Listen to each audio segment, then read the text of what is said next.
അങ്ങോട്ട് നോക്ക്. ഈ പ്രായം കുറഞ്ഞ കഥാപാത്രങ്ങൾ മോഹൻലാലിനെ മമ്മൂട്ടിയും പോലുള്ള ആൾക്കാർ ചെയ്താൽ പ്രായം കുറഞ്ഞ കഥാപാത്രങ്ങളിലുള്ള നടന്മാർ എന്ത് ചെയ്യുമെന്ന രീതിയിലൊരു സ്റ്റേറ്റ്മെന്റ് അദ്ദേഹം പണ്ട് നടത്തി. അതിന് ഞാൻ എന്ത് വേണം? ബ്രോഡാഡിയിൽ 42 വയസ്സുകാരനായ പൃഥ്വിരാജാണ് മീന എന്ന് പറയുന്ന നടിയുടെ അമ്മ. അത് അവർ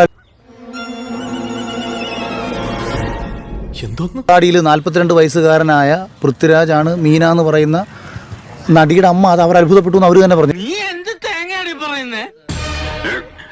എനിക്കൊന്നും മനസ്സിലാവുന്നില്ലല്ലോ. അപ്പോൾ ആ സ്ഥാനത്ത് അദ്ദേഹം സംവിധാനം ചെയ്യുന്നൊരു സിനിമയല്ലേ. എന്നാൽ പിന്നെ ആ കഥാപാത്രത്തിനത് ആപ്റ്റല്ലോ. എന്ത് കാര്യത്തിനാണിത്? ഒരു സുഖം, ഒരു മനസുഖം. മീന എന്ന് പറയുന്ന നടിയുടെ അമ്മയായിട്ട് 42 വയസ്സുള്ള പൃഥ്വിരാജിനേക്കാളും നല്ലത് ഒരു 25 വയസ്സുകാരൻ വരുന്നതല്ലേ കുറച്ചും കൂടെ ആപ്റ്റ് എന്ന് പുള്ളി ചിന്തിച്ചില്ല.